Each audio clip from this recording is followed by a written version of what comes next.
Today's video, we're going to show you a way to really get the most compression possible out of your iron shot, so the next time you go play, you can start to get that just tour-like crack off your face and really send those balls nice, high, and straight.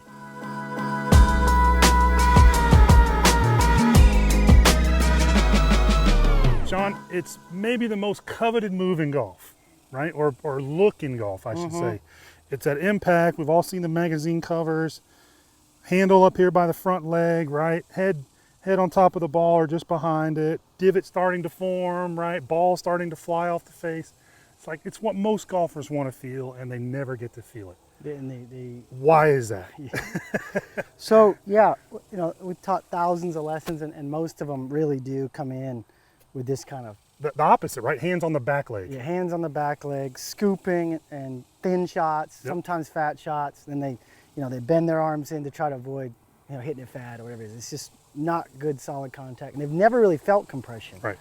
And a lot of them have been trying for years and years to shove the hands ahead, and they just never are able to do it. So right away we know that's probably not the problem. That's exactly right. It's golfers with zero physical restrictions, normal human beings, right?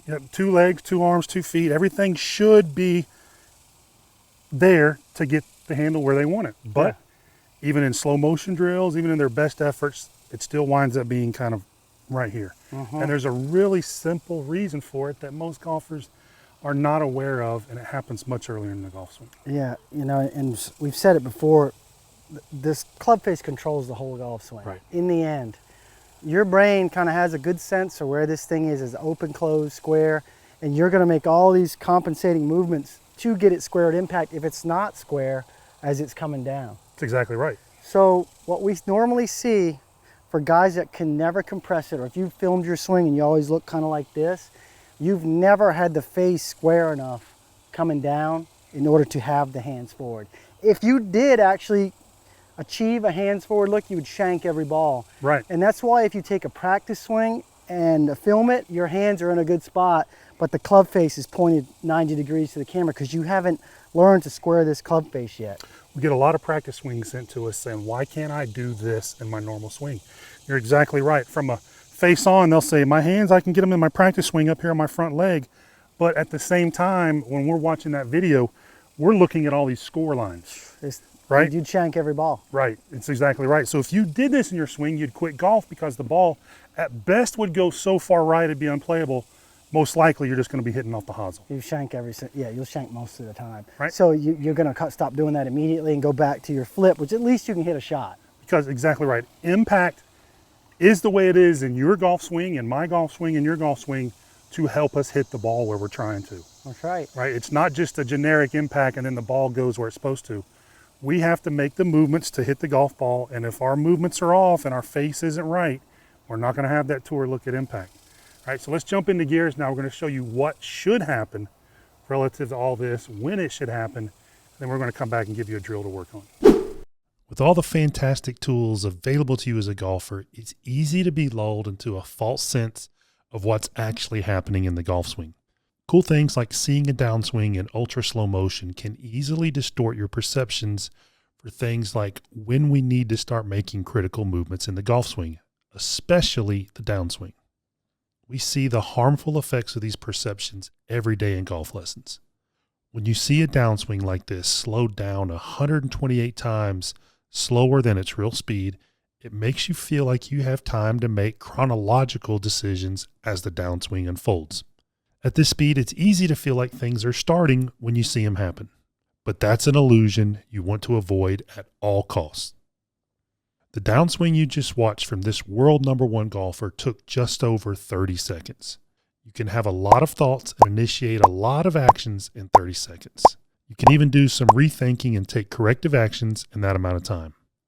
Now, no one actually thinks the downswing is this long, but do you really understand what kind of time you do have? And by default, how much time you have to take your face from over 100 degrees open to square. To give you an idea of how much time, actually, you know what? We can do better than give you an idea. We'll show you exactly how much time you have from the top of your swing to impact. This downswing that took 30 seconds to happen in slow motion actually happens in just 0.228 seconds in real time. It doesn't matter if you're one of the best golfers on the planet or a golfer trying to go from a 15 handicap down to a 10. The downswing is in that quarter of a second time frame, and it's not something you want to take longer. Like, longer means slower, and no one wants that. With the help of a unique training aid called the Reflex Arc, we're going to play for you 2 sound tones. One tone is when our golfer here reaches the top. The next tone is when he reaches impact. And to heighten your senses, we want you to close your eyes. And what I'd like for you to do is when you hear the first tone, I want you to have an action thought, something like square the face or shallow the club. Any downswing thought you want. Then after you have that thought, I want you to visualize yourself doing it. So if it's squaring the face or shallowing the club, I want you to visualize it. That's it. On the first tone, have a thought, then visualize it. No action whatsoever. Just see if you can have a thought and visualize it between these 2 tones. All right, you ready to give this a try? So close your eyes. Here we go. So that was 0.230 seconds between the 2 tones. All right, so let us know in the comments down below what your thought was and if you were able to visualize it between those 2 tones. So did you get the thought out? Did you visualize it before that impact tone? Now here's the same downswing in real time. Hopefully this will give you quite a different perception for how soon things need to happen. All right, now let's look at what that means in terms of something like squaring the face. Pretty important to have in a golf swing. At the top here, his club face is 118 degrees open. Now, that may sound like a lot. That's a pretty normal number in that 100 to 120 range. Watch how quickly he starts actively squaring his face. It starts immediately.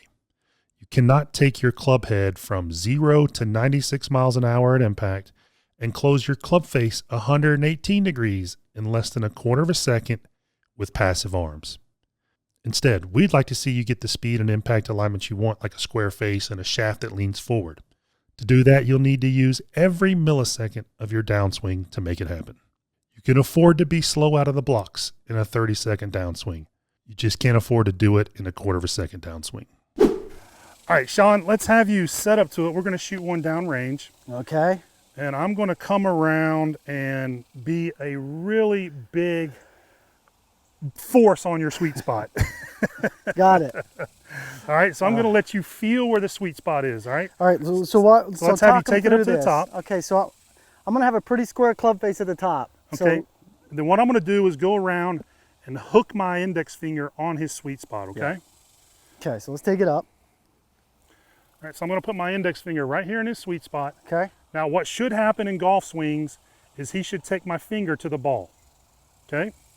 Now, what do we see happen in virtually every golf lesson? Right here, right. Presenting the back of the club Let's do that face again to really the slow. camera. So, all right, take my finger to the ball and it'll slide right off. You see that? So he's actually pointing the face back towards the target out of the top. That's a massive face opener. People think that's good because it's turning the face at the ball, but it's not. It actually opens it. And you start lagging the shaft, or impact-wise, the hosel, and that's a big problem. Yeah, in golf, you know, it's not like baseball. You've got this offset mass off Right. the shaft that you have to contend with. And that little drill where you're kind of twisting it down is a massive deal if you're struggling with going the other way, which a lot of you do, especially those of you that slice or have the scoopy, no compression impact. Right, and we'll actually give golfers a test to do. So let's have you hit this one left arm only. Okay. I'm gonna tee it up just a little bit. And we're not looking, when you give yourself this test, we're not looking for the prettiest shot. We just want to see motion. Okay, so let's see what his swing looks like left arm only. Okay, so there's a really natural tendency for golfers when you remove their dominant hand for this hand to work really well. And that hand just rotated through, it squared the face, you actually hit a little draw. So we know right off the bat that it's almost always the right hand that's kind of doing this move. Yeah, it doesn't coming know down. its job. Right. You just got to train it. It's not, you don't want to not use the right hand. You need to train the right hand, right? Exactly right. You got to educate the hands. That's your strongest like power sources, especially if you're a right-handed person. I mean, that's a dominant power source, that motion through the ball. All right, so what we want to do now, we know we're going to start to train the right hand and really make sure the right hand works correctly. So Sean's going to have his right hand open the entire golf swing. Okay. You can have it touch the club, but we can't have it wrap around the club. Yeah, this is a great drill. So swing it up to the top, and I'm going to start coming down, and I'm going to feel like I'm turning this right hand towards the ground, right? Yes.